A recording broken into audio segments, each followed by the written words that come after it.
যেটো যে আমি অসমীয়া that soft power is যে অসমত মাজে মাজে সমুজ্জ্বল ভট্ট ডাঙৰীয়া এটা শব্দ কৈ থাকে অসমীয়াৰ প্ৰভুত্ব থাকিব সো লাইনটোলৈ মই এগ্ৰি নকৰো কিন্তু সঁচা প্ৰভুত্ব মানে কি soft power will be in your hand but today medical university cotton university hostel postgraduate the main soft power is no longer with the people of Assam অসমীয়া মানুহৰ হাতত নাই soft power শিক্ষা সংস্কৃতি ক্ৰীড়া soft power means everything computer soft power means everything গতিকে মই কালি সতিয়াত অসমীয়া মানুহক আহ্বান জনাইছিলো যে আপোনালোকে মানৱ সম্পদটো নিৰ্মাণ কৰক নহলে কম্পিটিশনত আপোনালোক নাথাকিব আমি পঢ়া শুনা কৰা নাইতো আমাৰ ইয়াত ৰাজনীতি কি আছে কোনোবাই ডক্টৰ পঢ়িবৰ কাৰণে 2 বছৰ মাথা মাৰি পঢ়ি আছে আমি পঢ়া নাই গতিকে ইয়াত ৰাজনীতিৰ কথাটো আহা নাই দ্যাট ওয়াজ যে এটা মানে কি বুলি কয় এটা বৌদ্ধিক আছিল কালি এটো কোনো কাৰো ওপৰত শত্ৰুতা আমি কৰা স্পিচ নাছিলে অসমীয়া মানুহক মই এটা কি কয় আত্মদৰ্শন কৰোৱাইছিলো যে অসমতে আমি মাটিও হেৰুৱাইছো শিক্ষাও হেৰুৱাইছো শিক্ষা যদি হেৰুৱাইছো দুদিন পিছত চাকৰিও হেৰুৱাম নিৰ্মাণ শ্ৰমিক হেৰুৱাইছো গতিকে আমি কেনেকে অসমত আমি কেনেকে অকলখৰীয়া হৈ গৈ আছো অসমীয়া মানুহখিনি কালি মই এটা অকেজনটো যেহেতু ডাঙৰ অকেজন আছিল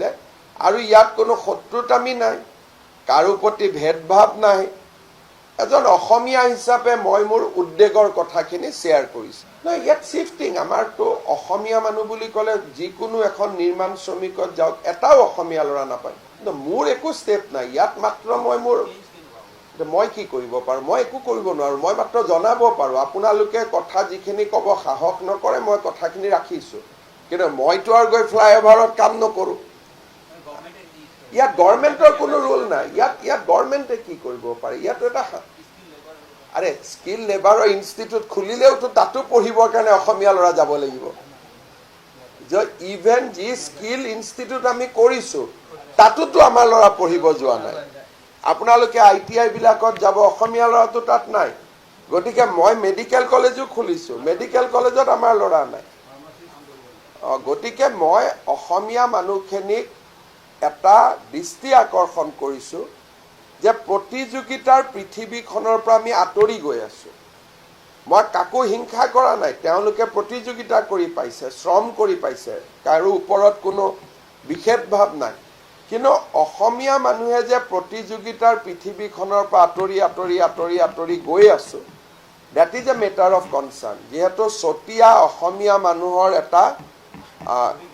অভিকেন্দ্ৰ সেইকাৰণে তাত মই কথাখিনি উল্লেখ কৰিছো it was not about politics এইটো এটা চৰ্চা বৌদ্ধিক চৰ্চা এটা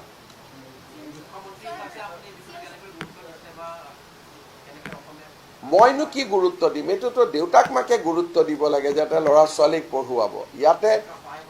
সহায় আমিতো কৰিয়ে আছো নিযুত মইনাৰ পৰা আৰম্ভ কৰি এক্সট্ৰিমত সহায় কৰি আছো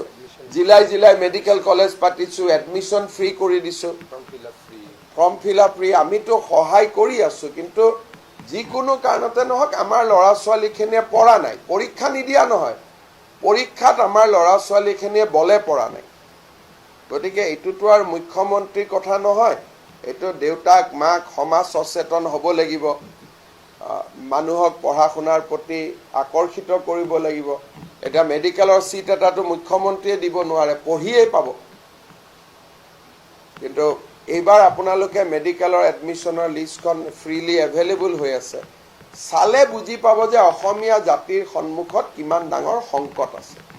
বাট এই সংকটটোলৈ কাকো আমি বেয়া পাব নোৱাৰো কাৰণ কোনেও ইলিগেলি পোৱা নাই যোনে পাইছে লিগেলি পাইছে যিকোনো খবৰৰ বাবে যোগাযোগ কৰক 7099017330 লগতে 7099017110 নম্বৰত